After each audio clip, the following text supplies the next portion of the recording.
Welcome back to Online Darts, everyone. We're here at Oldham. We've got Stretch Dave Evans.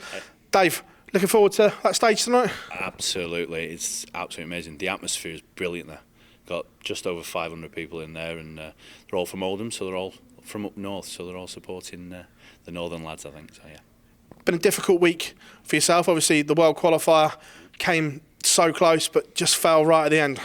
Yeah, it was. I think I ran out of steam a little bit, to be fair. I played some good stuff, apart from the first game against Willie, but got through that. But played well against Pikachu, I think he's called, Petrescu, yeah. And Connor Scott as well. And what a great player, and managed to come through that and play well. So just a bit unlucky against Richie, but we'll move on from there. What have you learnt the last 2 years? Because you came into getting your tour card on the bit of a crest of a wave with the performances on the Euro Tour and at the Worlds. It's not really gone according to plan for the first 18 months, but the last bit, we started to see the real you and better performances. Yeah, I mean, the first 18 months of what I've done, I've had a massive learning curve. I came into it going, right, I'm playing well, I'm doing this, I'm doing that, and then all of a sudden, it sort of was a massive wake-up call. It was like, I'm averaging 95, 96, 97, playing well, got my card. Then you go there and you've got to average over 100 or you're getting beat. And sort of that was a bit disappointing first 18 months, but the last 6 months has been brilliant. You know, I've started practicing again with Steve Bunting as well, so it can only stand us in good stead. But yeah, it's looking forward to the next few years. The next chapter obviously starts in January. First of all, I'm guessing you will be going back to Q School to try and regain the card?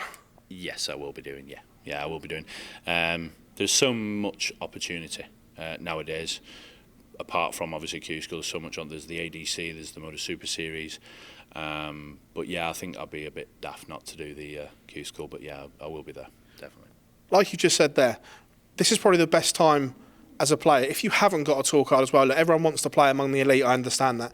But before, it was all a little bit of doom and gloom if you didn't have a card, where now the avenues and the opportunities that you've just spoken about are exciting for players as well. Yeah, absolutely. I mean, there's so much opportunity now, like you say, for youngsters, you know, and also the elderly as well, as they say. But the seniors tour they've got as well for the over 50s, but they can also prove themselves on the Motor Series, and it's amazing to be a part of that knowing in my head that if I don't get a tour card back, there is still that opportunity to earn a decent living, and get your name out there and become something, if you know what I mean. If you've got a dream to be a world champion, that's your starting point. And I think Modus and everyone that's involved in that has give players that have started off lower that opportunity, and it's brilliant. Playing devil's advocate here, which one would you prefer to do? Would you prefer to be David Evans in the 128, or would you prefer to go and maybe have a year exploring the other avenues and getting that winning feeling again? Don't get me wrong, it is amazing to be part of that 128.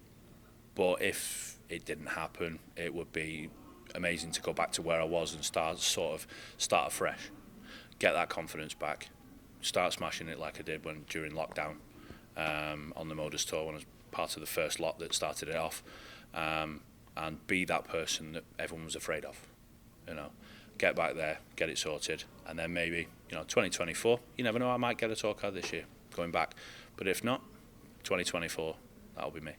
Can you take a lot from people like Nathan Aspinall that played on the tour, lost his card, and was just doing bits? Wouldn't say he's the player that we all know now, but went back, won his card, and that was the springboard the second time round. Do you think you can do something similar?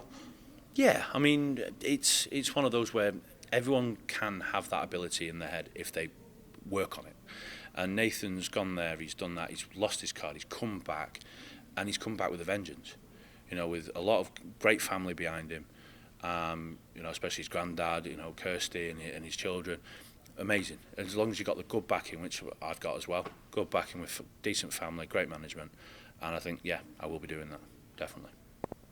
If you don't get your card, is the ADC the route for you, or would you do the WDF? Because there's, again, a lot of uncertainty around that at the moment. Which route would you be?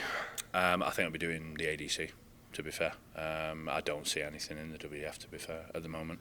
I know they're trying the hardest, and I think it's Nick Rose and Little Richard. They've done amazing things to get it back to where it should be. But at the moment, I think the actual avenues would be the best thing would be the ADC. There's so many opportunities across the country to do tournaments week in, week out. So yeah, that would be the ADC for me.